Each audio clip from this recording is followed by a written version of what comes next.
Mkoa wetu wa Dar es Salaam tumejipanga vizuri ili kuhakikisha tunawapokea wanafunzi wote waliofaulu kuingia kidato cha kwanza. Tunawapokea wanafunzi wote waliofaulu kuingia kidato cha kwanza. Na mkoa wa Dar es Salaam kwa mwaka 2026 vijana 95,323 ndio wanaotarajiwa kuanza kidato cha kwanza. Wanaotarajiwa kuanza kidato cha kwanza wanafunzi 95,323.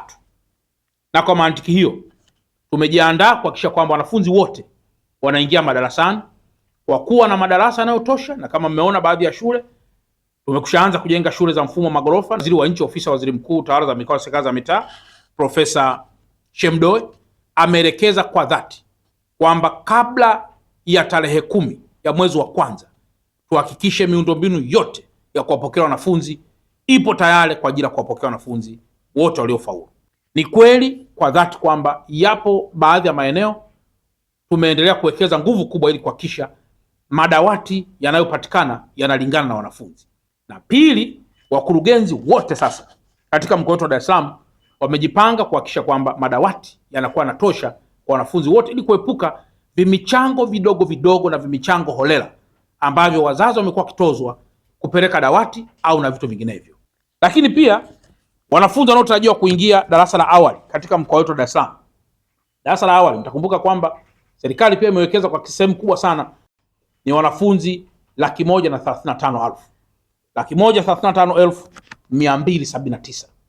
Hao ni wanafunzi ambao wanatarajiwa kuingia awali. Lakini zaidi pia wanafunzi wanaotakiwa pia kuingia darasa la kwanza wapo pia hapa, na kwamba wote hao kwa pamoja hakuna mwanafunzi ambaye atakosa kuingia darasani. Ndugu waandishi wa habari, nimeona nitaje maendeleo machache. Sijataja sekta afya kwa sababu mnafahamu kwamba kwa sasa Mheshimiwa Rais ameelekeza ndani ya siku 100 za utawala yapo maelekezo, na moja ya maelekezo yake makubwa ni kuanza kwa haraka sana majaribio ya mfumo wa bima afya kwa wote.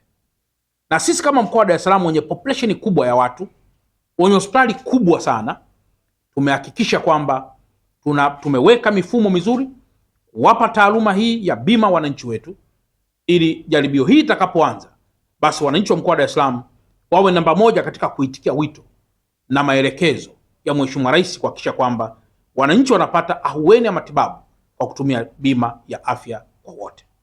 Kumekuwa kuna malalamiko makubwa sana ya miili ya wenzetu wanaofariki ama kutangulia mbele za haki kukataliwa kuichukua miili hiyo mpaka kuclear bill. Ndugu zangu wana Dar es Salaam, naomba niwaeleze tena kwamba mkoa wetu tumeweka utaratibu mzuri sana wa kuzingatia maelekezo haya Mheshimiwa Rais, lakini pia yanayotekelezwa pia chini ya Wizara ya Afya, lakini pia huku chini pia Wizara TAMISEMI inahusika.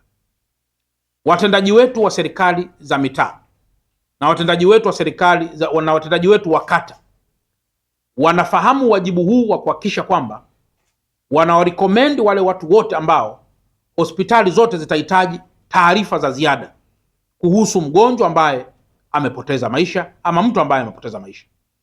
Lakini kwa sasa utaratibu huo kwa Dar es Salaam, mtakumbuka hospitali zetu zipo nyingi na malalamiko yako mengi sana.